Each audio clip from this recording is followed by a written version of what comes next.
సంక్రాంతి కానుకగా ప్రజలకు సంక్షేమ పథకాలు అందించడానికి సిద్ధమైంది రాష్ట్ర ప్రభుత్వం. రైతు భరోసా, రైతు కూలీల కోసం ఇందిరమ్మ ఆత్మీయ భరోసా, కొత్త రేషన్ కార్డులు, ఇందిరమ్మ ఇండ్ల పథకాల అమలుపై నిన్న కలెక్టర్కు మార్గనిర్దేశం చేశారు సీఎం రేవంత్ రెడ్డి. పథకాలకు నిధులు కొరత లేదని చెప్పారు. లబ్ధిదారులను పక్కాగా ఎంపిక చేయాలని సూచించారు. 4 స్కీమ్ల అమలుకు 15లో గ్రౌండ్ వర్క్ పూర్తి చేయాలని ఆదేశించారు.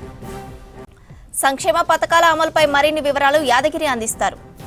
యాదగిరి, సంక్షేమ పథకాల అమలుపై రాష్ట్ర ప్రభుత్వం ఎలాంటి చర్యలు తీసుకుంటుంది?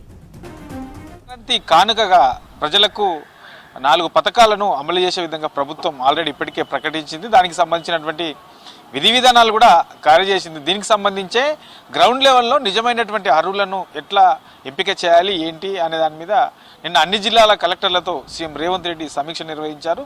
ఈ సమీక్షలో ఈ పథకాలకు సంబంధించినటువంటి విషయంలో ఎట్లా ముందుకు వెళ్ళాలి అనే దానిపైన కలెక్టర్లకు పలు కీలకమైనటువంటి సూచనలు నిన్న సీఎం చెప్పారు. అయితే ఈ సంక్రాంతి కానుకగా ఏదైతే ఈ పథకాలు అమలు చేస్తున్నారో ఈ పథకాలకు సంబంధించి ఈ నెల 26న అంటే జనవరి 26న ఈ పథకాలకు సంబంధించినటువంటి అమలు ఆ రోజే ప్రారంభిస్తామని చెప్పేసి ఇప్పటికే ప్రభుత్వం ప్రకటించింది. కాబట్టి దానికి సంబంధించినటువంటి కసరత్తు ఆల్రెడీ ప్రారంభించారు. ఇక 15 లోపు, ఈ నెల 15 లోపు దీనికి సంబంధించినటువంటి ఈ పథకాలు ఏవేవైతే అమలు చేయాలనుకుంటున్నామో రైతు భరోసా, తర్వాత రైతు కూలీలకు ఇందిరమ్మ ఆత్మీయ భరోసా పేరుతో రైతు కూలీలకు సంవత్సరానికి 12,000 ఇస్తామన్నారు. సో సీజన్ వారికి అంటే 2 సీజన్లకు 6,000 ఇస్తారు. కాబట్టి దానికి సంబంధించి విధి విధానాలు, తర్వాత దానికి ఇన్ఫర్మేషన్ జిల్లాల వారీగా పూర్తి స్థాయిలో డేటా సేకరించాలని చెప్పేసి కలెక్టర్లకు నిన్న సూచించారు. వీటితో పాటు ఇక కొత్త రేషన్ కార్డులకు సంబంధించి కూడా ఇస్తామని చెప్పి ప్రకటించారు. కాబట్టి ఈ కొత్త రేషన్ కార్డులకు సంబంధించి ఇప్పటికే కొందరికి ఒక్కొక్క కుటుంబంలో 2 రేషన్ కార్డ్స్ ఉన్న సందర్భాలు ఉన్నాయి. కాబట్టి అట్లాంటి వాటికి తావు లేకుండా ఒక్క కుటుంబంలో ఒకే రేషన్ కార్డు ఉండే విధంగా అన్ని జాగ్రత్తలు తీసుకోవాలి.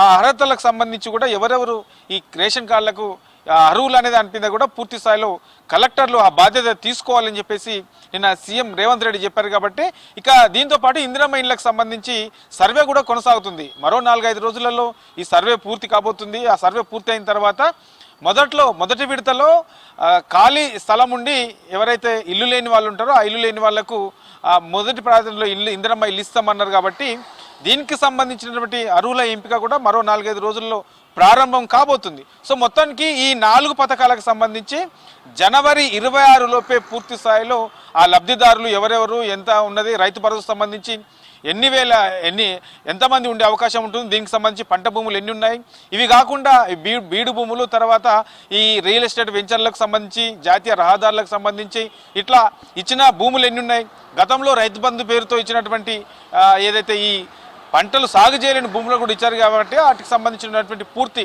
డేటాను కూడా సేకరించాలి. వాటిని గుర్తించి ఎన్ని ఉన్నాయి, ఏ జిల్లాలో ఎన్ని ఉన్నాయి, రాష్ట్ర వ్యాప్తంగా ఎంత ఉన్నది అనేది ఈ జనవరి 26 కంటే ముందే దాన్ని పూర్తి స్థాయిలో లెక్కలు తీయాలని చెప్పేసి కూడా నిన్న కలెక్టర్లకు సీఎం రేవంత్ రెడ్డి చెప్పారు. కాబట్టి వీటన్నిటిని దృష్టిలో పెట్టుకొని ఒక పక్క కలెక్టర్లు ఈ 4 పథకాల అర్హుల ఎంపికకు సంబంధించి కలెక్టర్లు కూడా జిల్లాల వారీగా బిజీ అయ్యారు. కాబట్టి ఇక రాష్ట్ర ప్రభుత్వం ఈ 4 పథకాలకు సంబంధించినటువంటి నిధుల సేకరణకు సంబంధించి కూడా ఎక్కడెక్కడి నుంచి నిధులు తీసుకురావాలి, ఎంత అయ్యే అవకాశం ఉంటుంది, ఇక రైతు భరోసాకు సంబంధించి గతంతో పోల్చుకుంటే ఈసారి ఎకరాకు 12,000 ఇస్తామన్నారు. కాబట్టి ఈ 12,000కు సంబంధించి ఎంతమంది ఉండే అవకాశం ఉంటుంది, పంటలు పండించే ప్రతి భూమికి కూడా రైతు భరోసా ఇస్తామన్నారు. కాబట్టి దీనికి ఎంత అయ్యే అవకాశం ఉంటుంది, ఇట్లా ఓవరాల్గా ఈ 4 పథకాలకు సంబంధించినటువంటి అంశాల మీద ఆర్థికపరమైనటువంటి భారం పడకుండా, తర్వాత ప్రజలకు ఇబ్బంది పడకుండా ఇన్ టైంలో ఇచ్చే విధంగా ఏం చేయాలనే దాని మీద ప్రభుత్వం కూడా కసరత్తు చేస్తుంది. కాబట్టి జనవరి 26 నుంచి ఈ 4 పథకాలు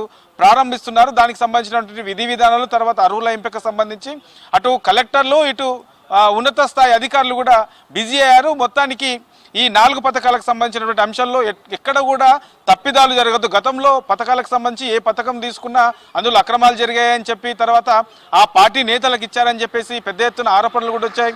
తర్వాత అనవసరంగా ఈ రైతు బంధు ఇచ్చారని చెప్పేసి పెద్ద ఎత్తున దీనికి సంబంధించినటువంటి అక్రమాలు కూడా ఇప్పుడున్నటువంటి ప్రభుత్వం బయటపెట్టింది. సో వీటన్నింటినీ దృష్టిలో పెట్టుకొని ఈ కాంగ్రెస్ ప్రభుత్వం ఇచ్చే ఈ పథకాలకు సంబంధించి నిజమైనటువంటి అర్హుడికి గ్రౌండ్ లెవెల్లో ప్రతి ఒక్కరికి కూడా అందే విధంగా చర్యలు తీసుకోవాలని చెప్పేసి నిన్న సీఎం రేవంత్ రెడ్డి కలెక్టర్లకు సూచించారు. సో ఆ దిశగానే అధికారులంతా కూడా ఈ 4 పథకాల అమలుకు సంబంధించి తర్వాత అరువుల ఎంపికకు సంబంధించినటువంటి అంశంలో బిజీ అయ్యారు. ఇక ఈ నెల 15 లోపు పూర్తి స్థాయిలో ఈ అర్హులను గుర్తించి జనవరి 26 నుంచి ఈ 4 పథకాలు అమలు చేసే విధంగా ప్రభుత్వం ముందుకెళ్తుందనే చెప్పొచ్చు శ్రవంతి.